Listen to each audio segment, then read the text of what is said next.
আপনি কষ্ট করে সারাদিন সিয়াম পালন করবেন, কিন্তু বেনামাজি জেনে নেন আপনি সারাদিন শুধু কষ্টই পাবেন, সন্ধ্যার পরে আপনার একটাও নেকি লেখা হবে না।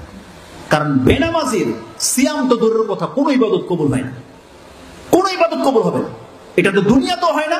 আপনাদের মন খারাপ মনে হচ্ছে কেন? মন খারাপ না, আপনার নামাজ বিহীন আপনার ইবাদত কবুল হবে না, আপনার মন খারাপ হওয়ার কথা না? বলে কি আমার তো মন খারাপ হবে, এত ইবাদত করি, আমার নামাজ না পড়লে যদি সব নষ্ট হয়ে যায়, আপনার মন খারাপ হওয়ার কথা না? যদি মন খারাপ হয় তাহলে আপনি নামাজ পড়েন। রাসূল সাল্লাল্লাহু আলাইহি ওয়াসাল্লাম বলছেন, ইন্না আউওয়ালা মা ইউহাসাবু বিহিল আবদু ইয়াউমাল কিয়ামাতি মিন আমালিহি সালাতুহু। কিয়ামতের মাঠে একজন বান্দার কাছ থেকে সর্বপ্রথম তার আমলের যে হিসাব নেওয়া হবে, রাসূল বলছেন সেই হিসাবটা হবে তার নামাজের। আউওয়ালা মা ইউহাসাবু, প্রথম তার হিসাব নেওয়া হবে নামাজের।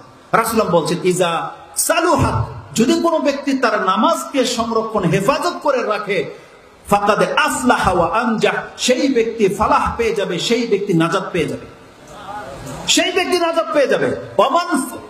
ওয়ামান ফাসাদাত, আর যেই ব্যক্তি তার নামাজকে ধ্বংস করেছে, ফাকাদে খাবা ওয়া খাসিরা, সেই ব্যক্তি ধ্বংস হবে এবং নিজেকে সে লাঞ্ছিত করে ছেড়ে দিবে। এটা ইমাম তিরমিজি এবং ইমাম নাসাই তাদের উভয়ে এই একই শব্দে উল্লেখ করে দিয়েছে যে যেই ব্যক্তি নামাজকে ধ্বংস করে দিয়েছে, কিয়ামতের মাঠে ওর কি ইবাদত আগে কি করেছে এটা জিজ্ঞাসা করা হবে না। এটা